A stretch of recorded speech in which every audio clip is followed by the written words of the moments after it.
Knowledge. Power. Power. Karamihan sa mga apelyido ng mga Pilipino ay tunog Kastila, tulad ng Del Castillo, Fernandez, Baron, at siyempre ng Velasquez. Ito naman ay dahil 300 taon din tayong sinakop ng mga Kastila. Pero alam nyo ba na bago pa man dumating ang mga Kastila ay meron ng iba't ibang apelyidong ginagamit ang mga Pilipino? Kailan nga ba nagsimula ang mga records ng pamilyang Pilipino? At paano nyo nga ba malalaman ang pinagmulan ng inyong angkan?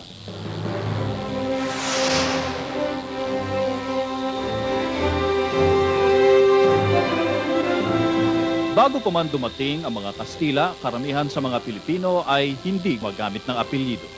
Ang karaniwang pangalang ibinibigay sa kanila ay base sa mga hayop at halaman sa kanilang paligid. Tapos meron pang time mo na kung yung isang child, wala yung father niya, ang kukunin niyang name ng mother niya.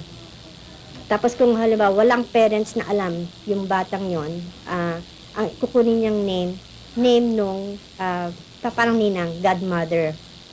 Kung ayaw pumayag ng godmother na gagamitin yung name niya, pangalan ng pare, nung parish priest ang i-assume niya.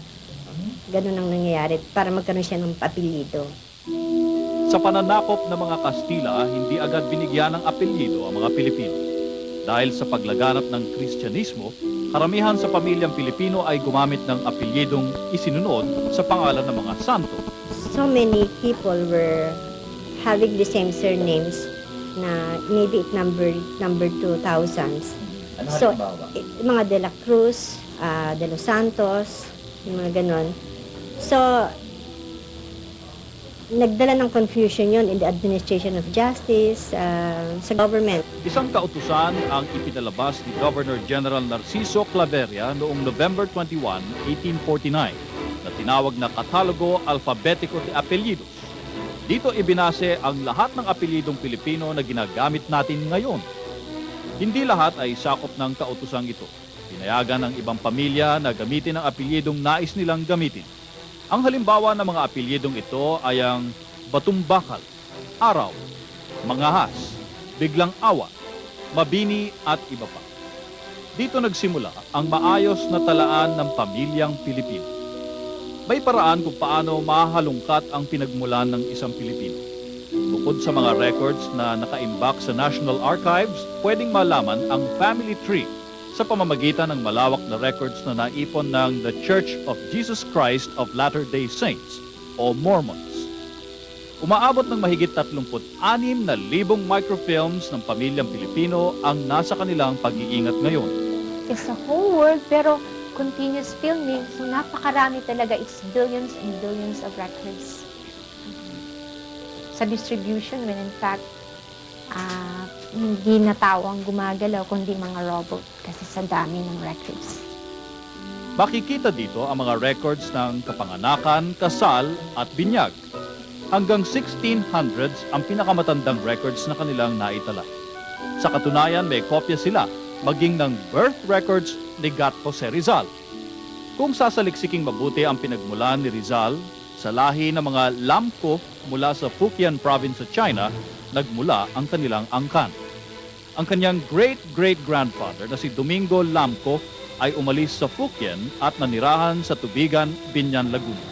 Napangasawa niya ang isang Chinese mestiza na si Inez de la Rosa. Dalawa ang kanilang naging anak, si Francisco Mercado at Josefa Mercado. Napangasawa naman ni Francisco Mercado si Bernarda Monica. Naging anak ng dalawa ang lolo ni Rizal na si Juan Mercado. Anak ni Juan Mercado si Francisco Mercado Rizal, ang ama ni Jose Rizal. Kung titignan ang kanilang family tree, ginamit ng pamilya ang apelyidong Mercado na ibinase naman sa salitang merchant, kung saan ito ang hanap buhay ng pamilya. Ang apelyidong Rizal naman ay idinagdag dahil na rin sa kautusan ng mga Kastila. Hinanap din namin ang pinakamatandang records ng mga makapagal mula sa Lubao, Pampanga. Buo pa ang birth records ni dating Pangulong Diosdado Macapagal, maging ang records ng kanyang ama na si Urbano Romero Macapagal na ipinanganak noong 1887 ay buo pa rin.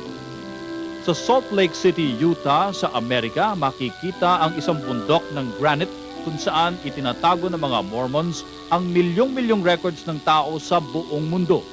Ang imbakang ito ay may lawak na 142,000 square meters na naglalaman ng 700,000 rolls ng microfilm.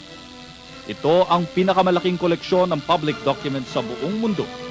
Isang pagpapatunay sa kahalagaan ng pinagmulan ng tao.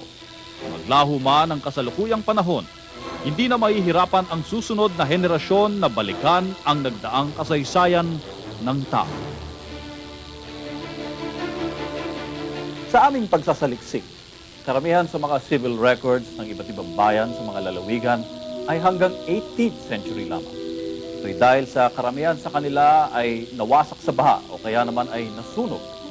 Dahil dito ay naging mahirap talagang mahanap ang pinagmulan ng ating mga angkan. Pero maganda nga naman na malaman natin kung tayo ay may dugong dayuhan o dugong katutubo. Dahil kailangan nating pahalagahan ang pinagdaanan ng ating mga ninuno.